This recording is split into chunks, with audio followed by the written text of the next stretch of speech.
മുൻപൊങ്ങുമില്ലാത്ത രീതിയിലേക്ക് കാര്യങ്ങൾ വരികയാണ്. നരേന്ദ്രമോദിയെ സംബന്ധിച്ചോളം അങ്ങനെ ഒരു അനുഭവം നേരിടേണ്ടി വരുന്ന സാഹചര്യമാണ്. കാരണം ഇതാ നോക്കൂ, രണ്ട് പ്രധാനപ്പെട്ട കക്ഷികൾ, മറ്റ് ചെറു കക്ഷികൾ പോലും മഹാരാഷ്ട്രയിൽ നിന്നും ബീഹാറിൽ നിന്നുമുള്ള ചിരാഗ് പാസ്വാന്റെ അടക്കം പാർട്ടികളൊക്കെ തന്നെ വലിയ ഡിമാൻഡ്, ക്യാബിനറ്റ് പദവിയടക്കം ചോദിക്കുകയാണ്. അതിന് പുറമെ പ്രധാനപ്പെട്ട സുപ്രധാനപ്പെട്ട പോർട്ട്ഫോളിയോ കഴിഞ്ഞ 10 വർഷവും BJP കൈകളിൽ വെച്ച പ്രതിരോധം, ധനവുമൊക്കെ ചോദിക്കുകയാണ്. അപ്പോൾ വിലപേശലിൻ്റെ ഡിമാൻഡ് കേൾക്കേണ്ടി വരുന്നു നരേന്ദ്രമോദിക്ക്. 400 സീറ്റിനടുത്തോ അല്ലെങ്കിൽ 300 പാറ ഉണ്ടായിരുന്നെങ്കിൽ ഇതൊന്നും കേൾക്കേണ്ടി വരില്ലായിരുന്നു. ശ്രീ ഷാബു പ്രസാദ്.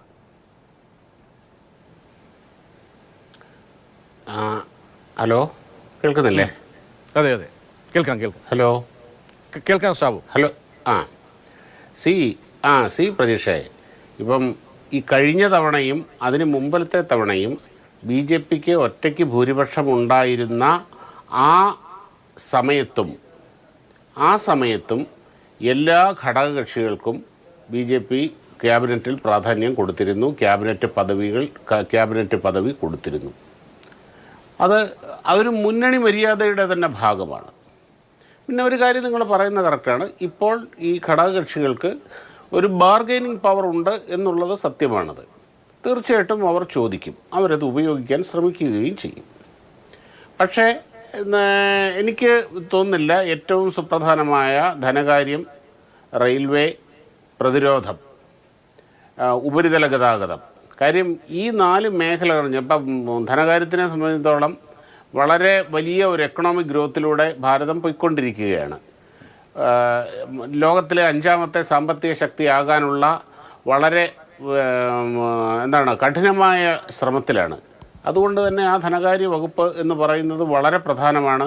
അത് BJP തന്നെ കയ്യിൽ വെക്കാനാണ് സാധ്യത. അതുപോലെ തന്നെയാണ് റെയിൽവേ. കാര്യം റെയിൽവേ വളരെ പ്രധാനമാണ് BJPയെ സംബന്ധിച്ചിടത്തോളം.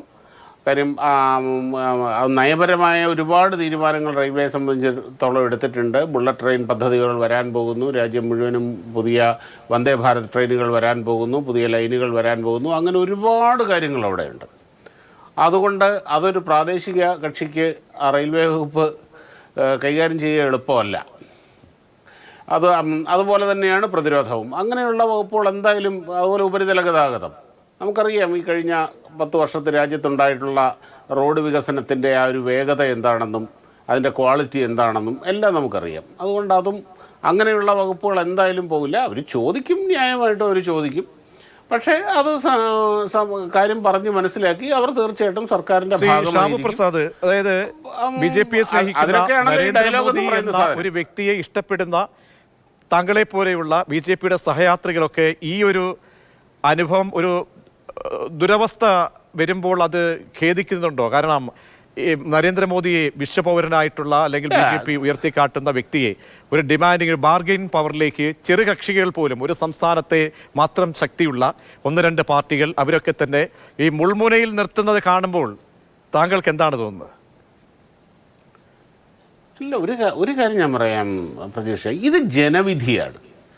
ജനങ്ങൾ പറഞ്ഞിരിക്കുന്നത് ഇത്തവണ നിങ്ങൾ ഇങ്ങനെ ഭരിക്കൂ എന്നാണ് പറഞ്ഞിരിക്കുന്നത്.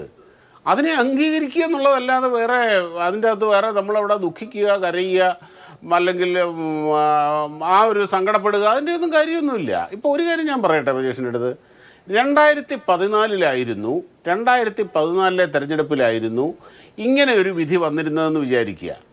അന്ന് ഏകദേശം ഈ എക്സിറ്റ് പോളുകളെല്ലാം പ്രൊഡിക്റ്റ് ചെയ്തിരിക്കുന്നതും അതേപോലെയായിരുന്നു. ഇതേപോലെ BJPക്ക് 240, ഇതേപോലെ ഘടകകക്ഷികൾക്ക് എല്ലാവരും കൂടെ ചേർന്നൊരു ഭൂരിപക്ഷമായിരുന്നു 2014 ഉണ്ടായിരുന്നെങ്കിൽ അന്ന് നിങ്ങൾ പറയുമായിരുന്നു, ഇന്ന് നിങ്ങൾ മോഡി പോയ മോദി എന്ന് കാണിക്കുമ്പോൾ അന്ന് നിങ്ങൾ പറയുമായിരുന്നു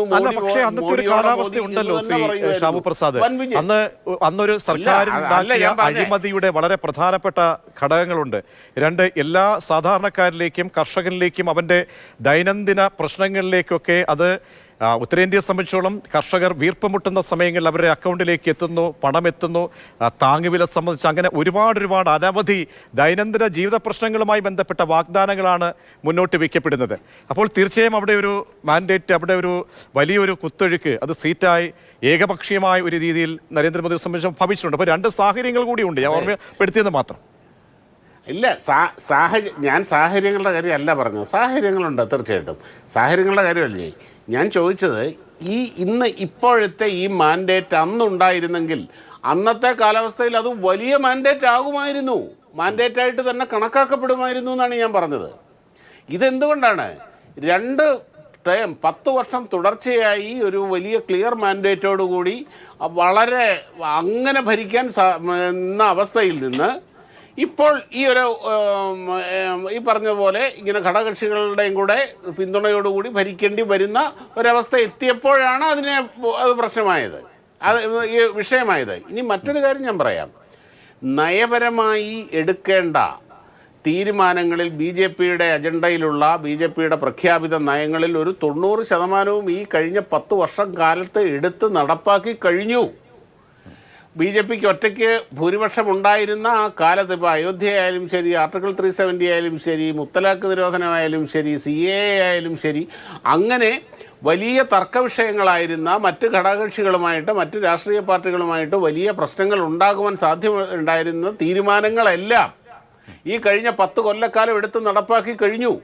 ഇനി വരാൻ പോകുന്ന പ്രോഡക്റ്റ് കൂടിയാണ് ഈ ജനവിധി എന്ന് കൂടി നമ്മൾ പറയണം. അതിന്റെ ഒരു പ്രോഡക്റ്റ് കൂടിയാണ് ഈ ജനവിധിയും. ഈ 300 ഒന്നും പോയിട്ടില്ല എന്നുള്ളത് നമ്മൾ ഞാൻ അങ്ങനെയൊക്കെ വരാം. അങ്ങനെയൊക്കെ ഞാൻ മടങ്ങിയെത്താം. അടുത്ത ഒഴുത്തിൽ ശ്രീ വസന്ത് ശ്രീക്ക് ഒന്ന് കംപ്ലീറ്റ് ഒറ്റ സെക്കൻഡ്. അതായത് ഇനി വരാൻ പോകുന്ന കാലത്തിന്റെ വലിയ വഴികൾ വെട്ടിക്കഴിഞ്ഞു. ആ വഴികളിലൂടെ ഇനി സഞ്ചരിച്ചാൽ മാത്രം മതി. അതുകൊണ്ട് തന്നെ ഈ നയപരമായ ഓരോ തീരുമാനത്തിനും ചിലപ്പം ഈ CAAയുടെ നമ്മുടെ യൂണിഫോം സിവിൽ കോഡിൻ്റെ കാര്യത്തിൽ ഒരു കാലതാമസം ഉണ്ടായേക്കും. യൂണിഫോം സിവിൽ കോഡ് അങ്ങനെയുള്ള അതുപോലുള്ള തീരുമാനങ്ങൾ ഇനി അധികം ബാക്കിയില്ല. അതെല്ലാം തീർച്ചയായും വളരെ പ്രധാനപ്പെട്ട ഒരു ആശ്വാസം കൊള്ളലാണ്. തീർച്ചയായും ഞാൻ അങ്ങയിലേക്ക് മടങ്ങിയെത്താം. ശ്രീ വസന്ത് ശ്രീക്ക് ഇപ്പോഴത്തെ ഒരു ഗതി നോക്കുമ്പോൾ, കാരണം ഇന്ത്യ മുന്നണിയും ഇന്ന് വളരെ പ്രധാനപ്പെട്ട യോഗം നടത്തുന്നു. നിങ്ങളെ സംബന്ധിച്ചിടത്തോളം കോൺഗ്രസിന് ഒരു 47 സീറ്റ് അധികം നേടാൻ കഴിഞ്ഞ ഒരു സാഹചര്യമുണ്ട്. 67 അവിടെ കുറയുമ്പോൾ അതുകൊണ്ട് കോൺഗ്രസിനെ തള്ളിക്കളയാനേ കഴിയില്ല. പക്ഷേ നിങ്ങളെ സംബന്ധിച്ചോളം നിങ്ങളുടെ മുന്നിലും ഒരു സർക്കാർ രൂപീകരണത്തിലേക്ക് എന്തായാലും NDക്ക് പോകാൻ സാധിക്കുന്നു. കാരണം അവർക്കൊപ്പമുള്ള 2 പേരാണ്. അവരിൽ നിന്ന് എന്തെങ്കിലും ഒരു കനിവ് ഇനി ഉണ്ടാകണം. ആ കനിവ് ഉണ്ടാകണമെങ്കിൽ അത്യന്തം ഒരു ബാർഗെയിനിങ് അവിടെ ഉണ്ടാകണം, മറുവശത്തു നിന്നും അപ്പുറത്തേക്ക്. അങ്ങനെയൊക്കെ നോക്കുമ്പോൾ ഇപ്പോഴത്തെ NDയുടെ സ്ഥിതി, നരേന്ദ്രമോദി ഫേസ് ചെയ്യുന്ന ആ ഒരു ദുർഘടാവസ്ഥ നോക്കുമ്പോൾ കോൺഗ്രസ് പ്രവർത്തകൻ എന്ന നിലയിൽ താങ്കൾക്ക് എന്താണ് തോന്നുന്നത്? ശ്രീ പ്രജീഷ്, അതിനു മുമ്പ് ഷാഹു പ്രസാദിന്റെ ചില കാര്യങ്ങൾക്ക് ഉത്തരം പറഞ്ഞു. ഒന്ന്, മോദി പ്രഭാവം ഒരു തെരഞ്ഞെടുപ്പിലും ആഞ്ഞടിച്ചിട്ടില്ല ശ്രീ ഷാഹു പ്രസാദ്. 2014 അന്ന് അദ്വാനിയും നിങ്ങളുടെ പ്രതിപക്ഷ നേതാവായിരുന്ന സുഷമ സ്വരാജും അടങ്ങുന്ന ടീം കൊണ്ടുവന്ന UPA ഗവൺമെന്റ് ഒരു അഴിമതി സർക്കാരാണ് എന്നുള്ളൊരു പ്രതീതി അത് ജനങ്ങളിൽ ഏറ്റിട്ടുണ്ട്. ഞാൻ അക്സെപ്റ്റ് ചെയ്യുകയാണ്. പക്ഷേ 2024 വരുമ്പോൾ അന്ന് നിങ്ങൾ അഴിമതി ആരോപിച്ചവരെല്ലാം ഇന്ന് നിങ്ങളുടെ പാളയത്തിലാണ്. ഹിമന്ത് വിശ്വ ശർമ്മ, അജിത് പവാർ തുടങ്ങിയ എത്രയോ നേതാക്കൾ. അവർക്കൊക്കെ എതിരെ നിങ്ങൾ ഉന്നയിച്ച അഴിമതി ആരോപണം 2014 ഏറ്റു എന്നത് ശരിയാണ്. പക്ഷെ ആ 2014 നിങ്ങൾ അഴിമതി ആരോപണം ഉന്നയിച്ചവരെല്ലാം ഇന്ന് നിങ്ങളുടെ കൂട്ടുകാരാണ്, നിങ്ങളുടെ പാളയത്തിലാണ്, നിങ്ങളുടെ തടങ്കലിലാണ്. 2019 വരുമ്പോ അന്ന് എല്ലാത്തിനെയും കവച്ചു വെക്കുന്ന പോലെ പുൽവാമ ആക്രമണം ഉണ്ടാകുന്നു. ബാലാക്കോട്ടിൽ പോയി പ്രത്യാക്രമണം നടത്തി. നോക്കൂ, ബാലാക്കോട്ടിൽ പോയി തിരിച്ചടിച്ച എനിക്ക് വോട്ട് തരൂ എന്ന് പറഞ്ഞ് മോദി വരുന്നു. അത് അക്സെപ്റ്റഡ് ആകുന്നു. സ്വാഭാവികമായും എല്ലാ കാലത്തും ഇന്ത്യൻ ചരിത്രത്തിൽ എന്തൊക്കെ യുദ്ധം അല്ലെങ്കിൽ യുദ്ധസമാനമായ സാഹചര്യം ഉണ്ടായിട്ടുണ്ട്. അന്ന് പ്രത്യാക്രമണം നടത്തിയ സർക്കാരിനൊപ്പം ജനം ഉറച്ചു നിന്നിട്ടുണ്ട്. ഈ പ്രാവശ്യവും ഉണ്ടായി. പക്ഷെ 2024 വരുമ്പോൾ ബാലാക്കോട്ട് ആക്രമണവും പുൽവാമയും ചോദ്യം ചെയ്യപ്പെടുകയാണ്. BJP പാളയത്തിൽ നിന്ന് തന്നെ BJPയുടെ ഗവർണർ ആയിരുന്നവർ തന്നെ തുറന്നു പറയുന്നു അത് മോദിയുടെ ഒരു കുക്കിടപ്പ് സ്റ്റോറി ആയിരുന്നു, നമ്മുടെ ജവാന്മാരെ ബലി കൊടുത്തതാണ് എന്ന് പറയുന്നത് ജനങ്ങൾ ഏറ്റെടുത്തു. പക്ഷേ ശ്രീ വസന്ത്, ഒരു കാര്യം അദ്ദേഹം ശ്രീ ഷാഹു പ്രസാദും അത് BJPക്കാരും ഒക്കെ പറയുന്നതാണ്. കാരണം എന്താണ് RSS പറയുന്ന ഒരു ഹിന്ദു രാഷ്ട്രമാണ് ഞങ്ങളുടെ സങ്കല്പം എന്ന് പറയുമ്പോൾ പ്രതീകാത്മകമായി BJPയിലൂടെ ആ ഹിന്ദു രാഷ്ട്രത്തിന് സാങ്കല്പികമായി പ്രതീകാത്മകമായി സാധിച്ചെടുക്കുന്ന തരത്തിലേക്ക് എത്താൻ കഴിഞ്ഞു. കാരണം പ്രകടന പത്രികയുമായിട്ടാണ് അവർ സമീപിക്കുന്നത്. 2014 ആയാലും 19 അവിടെയൊക്കെ നോക്കുമ്പോൾ എന്താണ്, രാമക്ഷേത്രം അവരുടെ പ്രകടന പത്രികയിൽ പ്രധാനപ്പെട്ടതായിരുന്നു. CAA ആയാലും മറ്റ് സിവിൽ കോഡുമായി ബന്ധപ്പെട്ടുള്ള കാര്യങ്ങളാണ് ഇനിയുള്ള ശേഷിക്കുന്നത്. അങ്ങനെ പ്രതീകാത്മകമായി നോക്കുമ്പോൾ 80% അവർക്ക് പൂർത്തീകരിക്കാൻ കഴിഞ്ഞു എന്ന ചാരിതാർത്ഥ്യമുണ്ട് എന്ന്. ഇനിയിപ്പോൾ ഒരു കൂട്ടുകക്ഷി ആകട്ടെ, അങ്ങനെയാണ് ജനം തീരുമാനിച്ചിരിക്കുന്നത്, അക്സെപ്റ്റ് ചെയ്യാൻ ഞങ്ങൾ വില്ലിംഗ് ആണ് എന്ന് പറയുകയാണ്. അല്ല, അങ്ങനെയാണെങ്കിൽ പ്രജീഷ് കൈപ്പള്ളി മോദി വന്നിട്ട് ചാക്സോപ്പാർ എന്ന് പറയേണ്ട കാര്യമില്ലല്ലോ. ഞങ്ങൾക്ക് ഇത്തവണ NDA ആണ്, ഞങ്ങൾ ഇത് മോദിയുടെ ഗവൺമെന്റ്, മോദിയുടെ ഗ്യാരണ്ടി, മോദിയുടെ കാൻഡിഡേറ്റ് എന്ന് പറയേണ്ട കാര്യമില്ലല്ലോ. 400 സീറ്റിലും മത്സരിക്കുന്നത് മോദിയാണ് എന്നാണ് നരേന്ദ്ര ദാമോദർ ദാസ് ഭായി മോദി പറഞ്ഞത്. എന്നാ പറഞ്ഞാ പോരെ, മോദി അല്ല മത്സരിക്കുന്നത്, NDA ആണ് മത്സരിക്കുന്നത്. അതിൽ നമ്മുടെ നിതീഷ് കുമാർജി ഉണ്ട്, അതിൽ നമ്മുടെ TDPയുടെ തെലുങ്കുദേശം പാർട്ടി ഉണ്ട്. ഇവരെല്ലാം ഞങ്ങളെല്ലാം കൂടെ ചേർന്ന്, ഞാനും സുഭദ്രയുടെ അമ്മാവനും കൂടെ ചേർന്നുള്ളൊരു കൺസോർഷ്യമാണിത്, നമ്മൾ ഒരുമിച്ച് മത്സരിക്കുന്നു എന്ന് പറഞ്ഞാൽ മതിയായിരുന്നല്ലോ. ഇലക്ഷനിൽ നേരിട്ട ഓരോ ഘട്ടത്തിലും മോദിയുടെ ഗ്യാരണ്ടി, മോദിയുടെ കാൻഡിഡേറ്റ്, മോദിയുടെ ഗവൺമെന്റ്, മോദിയുടെ ഇന്ത്യ എന്നല്ല പറഞ്ഞത്. ഇലക്ഷൻ റിസൾട്ട് വന്നതിന് ശേഷം എന്നെ അത്ഭുതപ്പെടുത്തുന്നത്, സന്തോഷപ്പെടുത്തുന്നത്, ഈ മോദിയും കൂട്ടനുമൊക്കെ ഇപ്പോൾ NDA എന്നൊക്കെ പറയാൻ തുടങ്ങിയല്ലോ. NDA, ദേശീയ ജനാധിപത്യ സഖ്യം, TDP അല്ലെങ്കിൽ നിതീഷ് കുമാർ എന്നൊക്കെ പറയാൻ തുടങ്ങിയല്ലോ. നോക്കൂ, കാത്തിരിക്കൂ. ഞാൻ വളരെ കൃത്യമായി പറയുന്നത്, ഈ ജനവിധി ഒന്നാം ഘട്ടത്തിൽ മോദി പറയുന്നു മോദിയുടെ ഗ്യാരണ്ടി, അത് ബൂമറാങ്ങായി തിരിച്ചടിക്കുന്നു.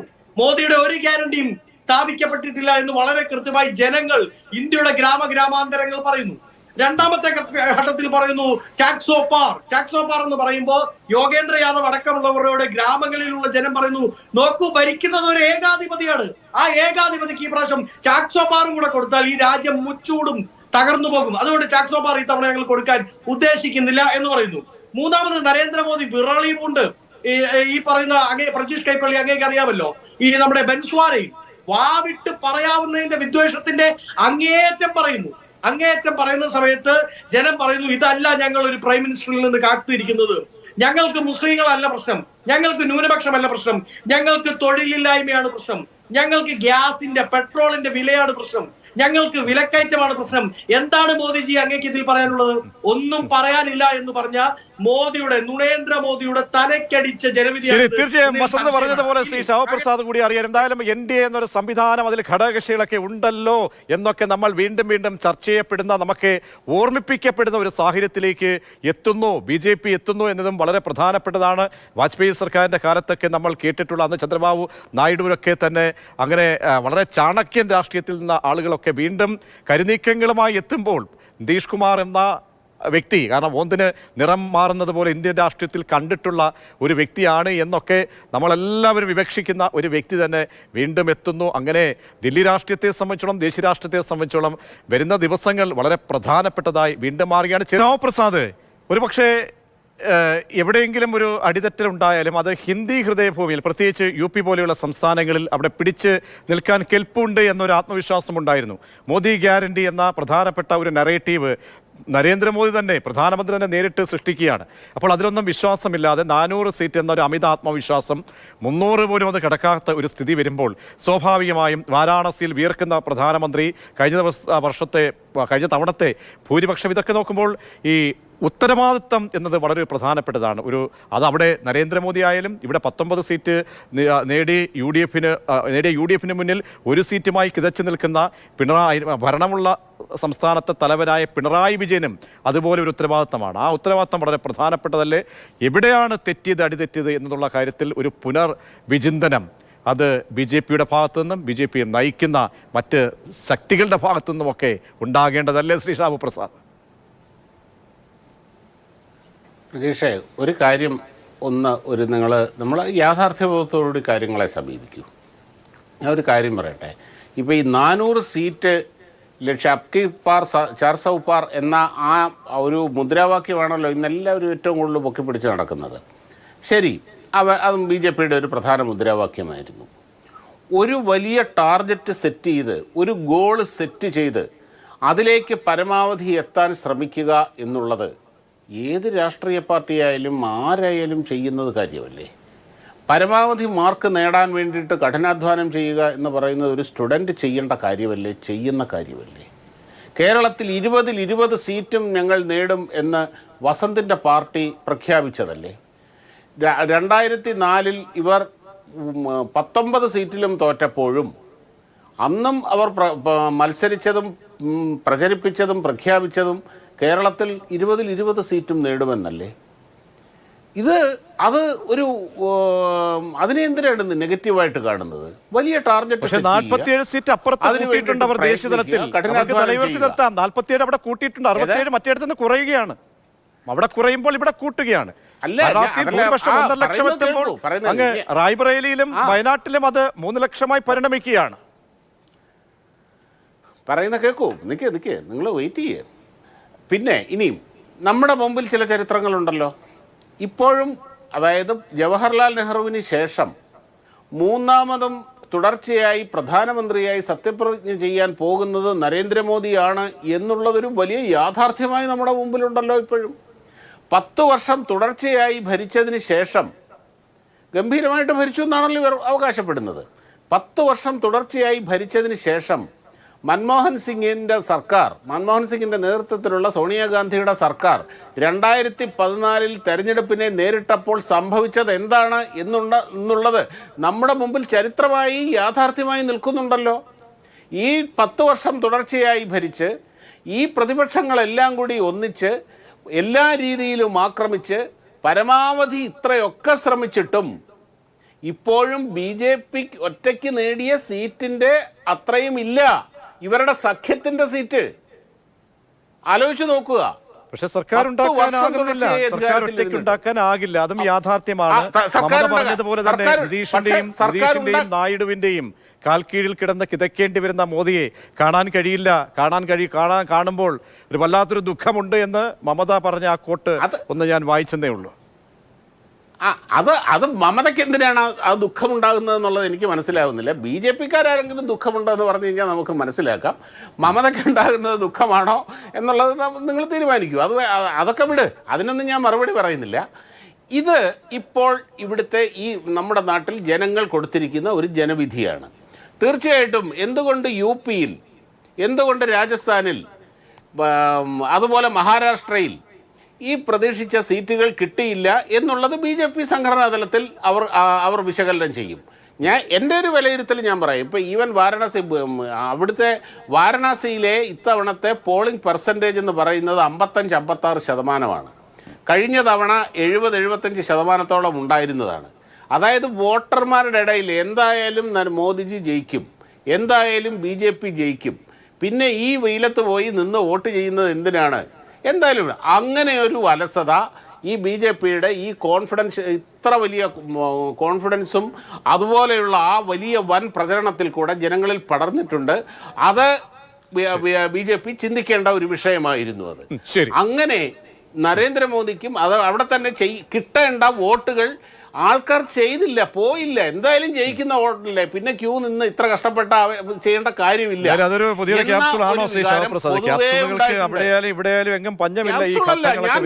ഞാൻ എന്റെ മനസ്സിലാക്കിയ കാര്യം ഞാൻ പറഞ്ഞത്. ഞാൻ മനസ്സിലാക്കി ഒരു കാര്യം കൂടെ മനസ്സിലാക്കൂ. ഇനി ഞാൻ പറയട്ടെ, ഈ വോട്ട് കുറഞ്ഞ കണക്ക് വെച്ച് നോക്കുകയാണെങ്കിൽ കഴിഞ്ഞ തവണ രാഹുൽ ഗാന്ധിക്ക് വയനാട്ടിൽ എത്രയായിരുന്നു ഭൂരിപക്ഷം? 5,60,000 5.5 ലക്ഷം വോട്ടിന്റെ ഏറ്റവും ഭൂരിപക്ഷം ഉണ്ടായിരുന്നു. അത് ഈ വർഷം 2 ലക്ഷം കുറഞ്ഞിട്ടുണ്ട്. നമ്മൾ അതിനെയൊന്നും നമ്മള് ഈ തീർച്ചയായും എന്തായാലും ഇരുത്തി ചിന്തിക്കാനുള്ള ഒരുപാട് കാര്യങ്ങൾ ദേശീയ രാഷ്ട്രീയത്തിലെ ഈ റിസൾട്ട് നമുക്ക് മുന്നിൽ എത്തുന്നത്. ശ്രീ വസന്ത് ശ്രീക്ക് എന്തായാലും ഒരു നല്ലൊരു പ്രതിപക്ഷമായി, അല്ലെങ്കിൽ ഒരു കുതിരക്കച്ചവടമാണ് പല സംസ്ഥാന സർക്കാരുകളെയും വലിച്ചു താഴെ ഇറക്കിയ ചരിത്രം നരേന്ദ്രമോദിക്ക് മുന്നിലുണ്ട്. അതിലേക്ക് വിലപേശൽ തന്ത്രവുമായി പോകാതെ ഒരു നല്ലൊരു പ്രതിപക്ഷമായി തുടരുകയായിരിക്കുമോ ചെയ്യുക? എന്തായാലും നിങ്ങൾക്ക് അവകാശപ്പെടാൻ കഴിയുന്ന രീതിയിലുള്ള ഒരു ജനവിധി കോൺഗ്രസിന് ഒറ്റയ്ക്ക് കൂടി ദയനീയാവസ്ഥയിൽ നിന്നും എഴുന്നേൽക്കുന്ന തരത്തിലേക്ക് എത്തിച്ചിട്ടുണ്ട്. അതുകൊണ്ട് എന്തായിരിക്കാം ഇന്ത്യ മുന്നണിയുടെ മുന്നിലുള്ള വഴികൾ? അല്ല ശ്രീ പ്രജീഷ്, അങ്ങ് പറയുന്നത് പോലെ പ്രതിപക്ഷമായാണോ നിൽക്കുക അതോ സർക്കാർ രൂപീകരണ സാധ്യതകൾ ഉണ്ടോ എന്നുള്ളത് ഇന്ന് വൈകിട്ട് ഒരു 5 മണിയോടുകൂടി ഇന്ത്യ മുന്നണി യോഗത്തിന് ശേഷം വളരെ കൃത്യമായി വ്യക്തമാവും. നോക്കൂ, ഇവിടെ അങ്ങ് നേരത്തെ സൂചിപ്പിച്ചതുപോലെ NDAയിലുള്ള ഘടകകക്ഷികൾ ആരൊക്കെയാണ്? രാവിലെ ഇടത്തേക്ക് ചാഞ്ഞെണീക്കണോ, വലത്തേക്ക് ചാഞ്ഞെണീക്കണോ, അതോ നേരെ എണീക്കണോ എന്ന് ചിന്തിക്കുന്ന നിതീഷ് കുമാറാണ്. ഒരുപക്ഷെ NDA പാളയത്തിലേക്ക് പോകുന്ന വഴിക്ക് ഡ്രൈവറിന് വഴി തെറ്റിയാൽ അക്ബർ റോഡിലുള്ള ഇന്ത്യൻ നാഷണൽ കോൺഗ്രസിന്റെ ഓഫീസിലേക്ക് കയറാൻ യാതൊരു മടിയുള്ള ആളല്ല നിതീഷ്. അതുകൊണ്ട് നമുക്ക് വലിയ പ്രതീക്ഷയോടുകൂടി കാത്തിരിക്കാം. 2, നരേന്ദ്രമോദിക്ക് കിട്ടിയ മാൻഡേറ്റ് ഇപ്പൊ അദ്ദേഹം പറയാണല്ലോ, പറയാവുന്നതെല്ലാം പറഞ്ഞില്ലേ, ചെയ്യാവുന്നതെല്ലാം NDAയും BJPയും ചെയ്തില്ലേ? NDA എന്ന് ഞാൻ അന്നും പറയുന്നു, BJP ചെയ്തില്ലേ? പറയാവുന്ന എല്ലാ വർഗീയതയും പറഞ്ഞില്ലേ? ഇനി ഒന്നും ചെയ്യാനില്ല. അതിന്റെ മാക്സിമത്തിൽ പറക്കി കൂട്ടിയ സീറ്റുകളാണ്. അതുകൊണ്ടാണ് വർഗീയത പറയുന്നവർക്ക് വോട്ട് കിട്ടുമോ എന്ന് ചിലപ്പോൾ പ്രതീക്ഷ എന്നോട് ചോദിച്ചേക്കാം. ഹിറ്റ്ലർ 30 ലക്ഷം ജൂതന്മാരെ ഹോളോകോസ്റ്റിൽ കൊന്നിട്ട് തിരിച്ചു വരുമ്പോൾ ഹിറ്റ്ലറെ ജർമ്മനി അംഗീകരിച്ചിട്ടുണ്ട്. അതുപോലെ ചില വോട്ടുകൾ മോദിക്ക് പ്രാവശ്യം കിട്ടിയിട്ടുണ്ട്. മോദി ഗ്യാരണ്ടി പറഞ്ഞുകൊണ്ടായിരുന്നു മുമ്പോട്ട് പോയിരുന്നെങ്കിൽ ഒരുപക്ഷെ ഇതിലും താഴെ സീറ്റുകളിലേക്കായിരിക്കും വരിക. ഇനി വളരെ ഓപ്പണായിട്ട് നമുക്ക് പറയാം, 2014 UPA ഗവൺമെന്റ് കോൺഗ്രസിന്റെ സീറ്റ് 140ആണ്. ഇന്ന് 100 സീറ്റുകൾ, 40 സീറ്റുകളുടെ കുറവേ ഉള്ളൂ. അന്ന് UPA ഗവൺമെന്റിനെ ഫോം ചെയ്യാൻ അറിയാവുന്ന സോണിയാഗാന്ധി ഇന്നലെ കോൺഗ്രസ് നേതാക്കൾ പ്രസ് മീറ്റ് നടത്തുമ്പോൾ അവിടെ ഇരിപ്പുണ്ട്. NCPയുടെ വളരെ രാഷ്ട്രീയ നയതന്ത്രതയുള്ള മെയ്വഴക്കമുള്ള കാര്യങ്ങളെ ഒന്നിപ്പിച്ചു കൊണ്ടുപോകാൻ മിടുക്കനായ ശ്രീ ശരത് പവാർ ഇന്ന് ഇന്ത്യ മുന്നണി പാളയത്തിലുണ്ട്. വ്യക്തമായി കാര്യങ്ങൾ തീരുമാനിക്കാൻ പറ്റുന്ന, കുറച്ചുപേരെ കൂടെ കൂട്ടാൻ പറ്റുന്ന മമതാ ബാനർജി ശരി, വ്യക്തമാണ്, എന്തായാലും വ്യക്തമാണ്. വസന്തശ്രീ ഷാവു പ്രസാദ്, താങ്കൾ ചെറിയൊരു സമയം ചോദിച്ചുവല്ലോ. ഒറ്റ വേറൊന്നുമില്ല, വസന്ത് അടക്കം എല്ലാവരും ഇടയ്ക്കിടയ്ക്ക് ഈ ഹിറ്റ്ലറിൻ്റെ ഉദാഹരണം എടുത്തെടുത്ത് ഇങ്ങനെ പറയുന്നുണ്ട്. വസന്ത്, ഒരു കാര്യം ശരിയാണ്, ഹിറ്റ്ലർ ജർമ്മനിയിൽ തിരഞ്ഞെടുക്കപ്പെട്ട നേതാവായിരുന്നു. അദ്ദേഹം തിരഞ്ഞെടുക്കപ്പെട്ട ശേഷം പിന്നീടാണ് രണ്ടാം ലോകമഹായുദ്ധമൊക്കെ വരുന്നത്. ആ രണ്ടാം ലോകമഹായുദ്ധത്തിൽ ഈ ലക്ഷക്കണക്കിന് ജൂതന്മാരെ വധിച്ചതിന് ശേഷം പിന്നീട് അദ്ദേഹം തിരിച്ചു വന്ന് തിരഞ്ഞെടുപ്പിലൊന്നും നിന്നിട്ടില്ല. അദ്ദേഹം ആത്മഹത്യ ചെയ്ത് അങ്ങ് തീരുകയായിരുന്നു. ആ ഹോളോകോസ്റ്റ് ഒക്കെ ഉണ്ടെന്ന് അത് താങ്കളുടെ അറിവിലേക്കായിട്ട് ഞാൻ പറയുകയാണ്. താങ്കൾ രാഷ്ട്രീയപരമായിട്ട് ആരോപണം എന്നുള്ള രീതിയിൽ പറഞ്ഞുള്ളൂ, എനിക്ക് വിരോധമില്ല.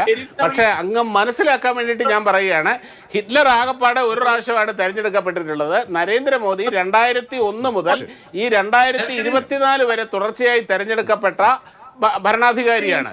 അങ്ങനെ ജനാധിപത്യപരമായ രീതിയിൽ തുടർച്ചയായി അധികാരത്തലപ്പത്തിരുന്ന, ഏറ്റവും കാലം കൂടുതൽ അധികാരത്തലപ്പത്തിരുന്ന വ്യക്തിയാണ് നരേന്ദ്രമോദി എന്നുകൂടി താങ്കൾ മനസ്സിലാക്കുക.